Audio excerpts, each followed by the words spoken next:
Today we're going to talk about a different film stock.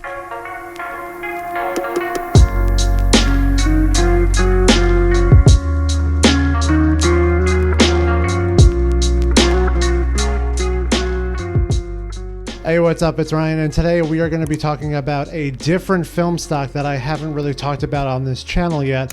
I usually go on and on and on about portra for life, hashtag portra fam. Today we're going to talk about a different brand and a different type of film, something I use every once in a while, but I do get really good results out of. It's the FujiFilm FujiColor ISO 236 exposure 35 millimeter film. Get FujiFilm and get the true picture. So about a week or so ago, or 2 weeks ago, I don't know, I lose time with this whole quarantine thing. I went and visited the family out on Long Island, but I showed up a little early and I had some time to kill, so I figured they live right on the coast of the Long Island Sound. So I figured, let me kill some time before getting there and let me go down to the beach. It's a beautiful sunny day. I have a low exposure film. Let's go to the beach and let's just take some photos and see what we get. I brought my trusty Canon AE1 program with a 35 millimeter lens on it. Had the winder all charged and ready to go. And I headed down to the Sound and just really took a nice long walk. I parked at the very edge of the park and just started my walk, and there are these houses down there on the shore that are very stereotypical, like Long Island, mid-century 50s, mid-century modern sort of architecture on the water.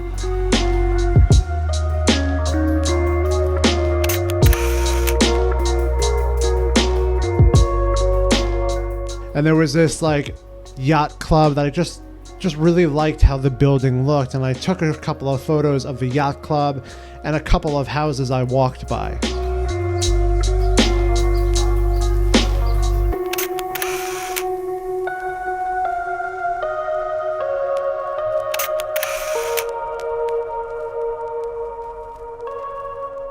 And I really like the versatility of this film. Is in some of the photos you can plainly see it's a super bright day. I was shooting at like a 1/500th of a second at like a f-stop of 16, and I was still getting good details in the highlights and good details in the shadows, and some of the photos were really impressive.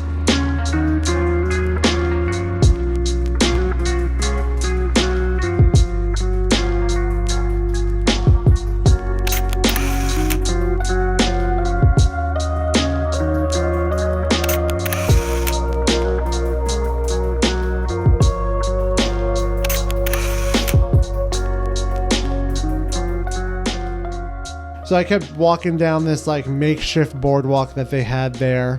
A lot of the beach was roped off because they were trying to keep it quarantined and everything like that.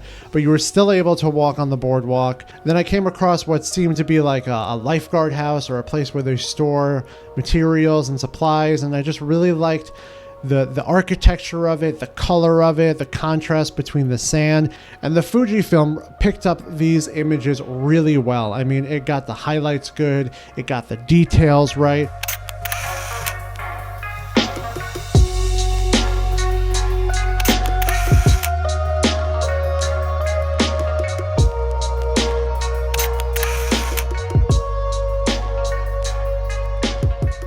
The only thing that I have actually noticed about the FujiFilm film stock is that it tends to be a little green, to the point where in post I have to kind of put the cyan up a little just to like balance it out and make it look a little bit more warm and natural like it actually looked. So I walked to the end of the boardwalk and there was this like kind of like jet out into the water. There was rocks surrounding and there were some boats on the water.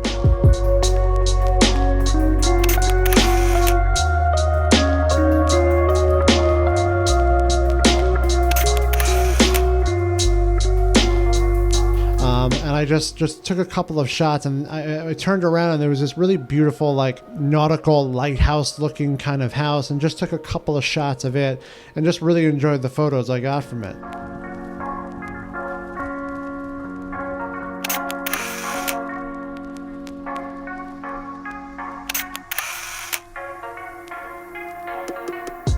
But as I made my way back, I took a couple more shots on that boardwalk, and then I had about a half a roll left. So I headed down to this place I always go to shoot drone footage with. It's also on the Sound, but it's just one of my favorite places in the Glen Cove, Long Island area.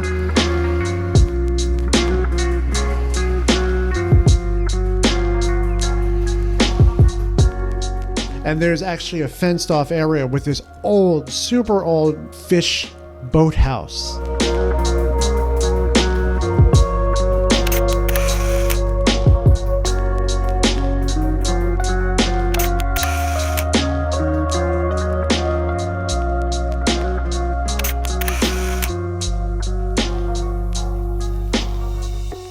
And I took a couple of shots of it. I've taken a bunch of photos of that actual fish boathouse before.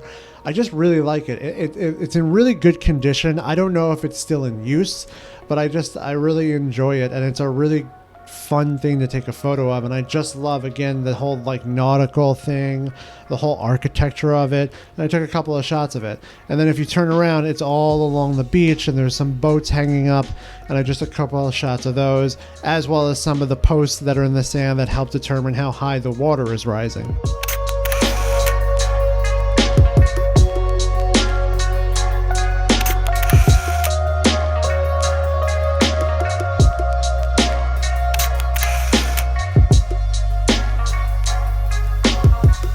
And that was it. I got back. I got done with the roll. I put it away and I sent it off to my darkroom. This is a really versatile film. I still prefer Kodak Portra over everything. I mean, the color accuracy, the warm tones, the contrast, just everything about it just really works for what I'm going for in my images. But this is a good film to have with you when you may run out of Portra. It's a little cheaper than Portra. It still provides really good results, really clean images, really good images. But again, like I said, there's this like green cast on them, which can easily be corrected, but it's just kind of something that shows up with it. But I like it. I would recommend it. I have a bunch left in my refrigerator, and I'll be using it again. Check it out. I'll leave a link in below for like B&H, or I think you can even get it on Amazon, but check it out. See what you think. But thanks again for watching. If you like it, thumbs up, like, subscribe, put the notifications on, send me an email, send me a DM on Instagram, do whatever you want. I guess until next time, I'll see you later. Remember, just shoot. I'll talk to you later.